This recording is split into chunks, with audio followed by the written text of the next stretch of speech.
Olá, pessoal! Para a gente fechar com chave de ouro essa aula sobre distribuição de materiais, vamos falar sobre os modais de transporte. A gente viu na aula passada que as organizações elas têm 5 opções para fazer o transporte do produto acabado até o cliente. Seria o transporte rodoviário, o hidroviário, o ferroviário, o aeroviário e o dutoviário. E a escolha de um desses depende de vários critérios, do tipo de produto, dos custos envolvidos, do mercado consumidor, das embalagens, ou seja, vários critérios vão influenciar na escolha do modal de transporte, tipo de manuseio, então, enfim.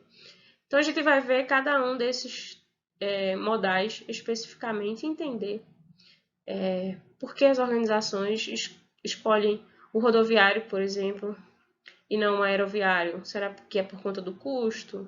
Será que é por conta do tempo? Então, a gente vai trabalhar cada um especificamente. Vamos lá? O transporte rodoviário ele pode ser realizado por ônibus, por caminhão, utilitários ou veículos de passeio. Ele é mais indicado para mercadorias de alto valor ou perecíveis, para produtos acabados e também produtos semi-acabados. Ele é mais rápido, mais barato e mais flexível em termos de rotas curtas, médias e de longas distâncias. Então, pode ser utilizado tanto para rotas curtas, médias ou de longas distâncias. E tem uma das vantagens que é chegar mais próximo do cliente, dentre os modais existentes. Então, o serviço porta a porta, que a gente chama. Flexibilidade de rotas, a frequência e a disponibilidade dos serviços. Então, essas são algumas das vantagens do transporte rodoviário. Ele é o principal meio de transporte no Brasil, apesar das estradas não serem tão convidativas assim. E como desvantagens, tem o alto custo de manutenção dos veículos. É um meio de transporte mais poluente. Em termos de segurança, deve-se levar em conta os seguros, para que não haja o roubo de carga, dependendo do tipo de carga, se no caso é uma boa opção. E baixa capacidade de carga em termos de peso e volume, comparado, por exemplo, com o ferroviário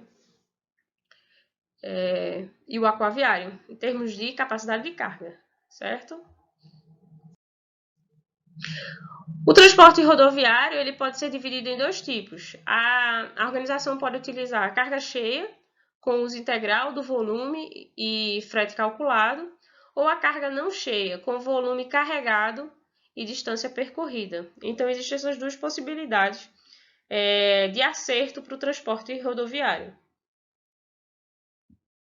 Alguns indicadores de desempenho são importantíssimos para a avaliação da utilização desse transporte como forma de distribuição dos produtos. A pontualidade e informação, em termos inclusive de rastreio dos veículos, a qualidade na entrega, a flexibilidade, no caso da organização precisar atender algumas demandas especiais, e a apresentação. Então, esses são alguns dos indicadores que podem ser utilizados pelas organizações para avaliar o sistema de transporte rodoviário. Em termos de transporte de produtos perigosos, existem as normas da ABNT, no caso, a ABNT-NBR 7500 de 2009, que regulamenta como devem ser transportados esses produtos que são perigosos. Então, está lá na legislação e o transporte deve seguir rigidamente cada processo. Terminamos o transporte rodoviário, vamos para o hidroviário. E aí existem duas opções, o marítimo e o fluvial. O transporte hidroviário ele é mais utilizado para transportar cargas a granel, podendo ser commodities básicas como produtos químicos, cimentos, produtos agrícolas e de mineração. O transporte marítimo ele é o principal tipo de transporte internacional. Transporta alimentos, cereais, veículos, petróleo, minério, combustível, entre outros. O transporte Hidroviário tem como vantagem ser o transporte de cargas pesadas e volumosas. E a grande desvantagem está no tempo, ou seja, tem uma certa lentidão quando comparado aos outros tipos de modais. O transporte ferroviário é o transporte barato, usado para grandes volumes, produtos de reduzido valor agregado e também utilizado em grandes distâncias. É um transporte lento para matérias-primas ou produtos manufaturados. O transporte ferroviário é mais indicado para o transporte de minério, de produtos agrícolas, fertilizantes, carvão, derivados de petróleo. A maior malha do Brasil concentra-se em 3 estados: São Paulo, Minas Gerais e Rio Grande do Sul. O transporte ferroviário tem como vantagens o tráfego pontual e a segurança, e como desvantagens as ligações de chegada e limitação de horário. Essas ligações de chegada têm a ver com, por exemplo, a organização que usa 2 tipos de transporte, o ferroviário e o rodoviário. Então, quando a carga vem do ferroviário para passar para o rodoviário, é preciso ter uma plataforma específica que faça essa ligação de chegada. E, em geral, nas ferrovias não tem essas ligações para outros tipos para outro modal de transporte. O transporte aeroviário é o mais novo e o mais caro. É 3 vezes mais caro que o rodoviário e 14 vezes mais caro que o ferroviário. Em compensação, ele é o mais veloz, mais seguro, dizem, e com menos perdas e danos. O transporte aeroviário ele é mais adotado no transporte de remessas urgentes, cargas pequenas e de alto valor agregado, como joias, por exemplo. O transporte dutoviário é feito para um grupo específico de produtos. Ele é feito através de tubos ou cilindros, serve para transportar líquidos, gases, como petróleo, gás natural e óleo bruto. O movimento do produto se dá por pressão ou por arraste. Com relação ao tempo, ele é o mais confiável. Toda a sua estrutura de transporte é privada, geralmente é o próprio fabricante que monta a sua estrutura.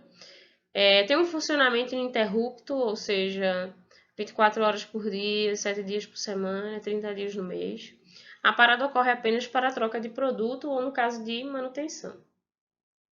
O transporte dutoviário ele pode ser classificado em oleodutos, transportam petróleo, óleo, combustível, gasolina, diesel, álcool, GLP, querosene e nafta. Em gasodutos, que transportam o gás natural. Em minerodutos, que transportam carga sólida ou em pó, como a salgema, minério de ferro e concentrado fosfático. E para transportar carvão e resíduos sólidos, utilizar o duto encapsulado. Além disso, o transporte dutoviário também pode ser classificado em arquedutos, que transportam água potável e servidas, que é o esgoto, e polidutos, que além de água, também transportam, olha que beleza, cerveja e vinho. A construção das dutovias pode localizar os dutos de forma subterrânea, aparente, aérea e ou submarina. Há também o transporte infoviário, que é aquele transporte eletrônico de dados. Por exemplo, música, vídeos, documentos escaneados e e-books. Então, é o transporte da informação, que também é tão importante quanto o transporte do produto físico, nesse contexto de distribuição de materiais. A organização também tem a opção de utilizar os serviços integrados, depende muito dos seus produtos, da característica dos seus produtos. Mas os serviços integrados estão à disposição. E aí utiliza-se um único contrato para 2 ou mais modalidades de transporte. E aí tem 2 modalidades que a gente ouve muito falar, que é o multimodal, o transporte multimodal e o intermodal. E qual a diferença de um para outro? No multimodal, existe um documento chamado conhecimento de transporte. Esse conhecimento de transporte, ele é um só documento para todo mundo que faz essa movimentação entre os modais, da carga entre os modais. Já o intermodal, cada transportador em cada modal vai emitir o seu documento. Então, essa é a diferença quando se fala em utilização de transporte multimodal, um único documento para todos os transportes, e o intermodal, onde cada transportador, cada responsável por aquele transporte naquele momento, vai emitir o seu próprio documento. E aí ele é conhecido como intermodal. Ok? Com isso, a gente fecha a nossa aula sobre distribuição de materiais.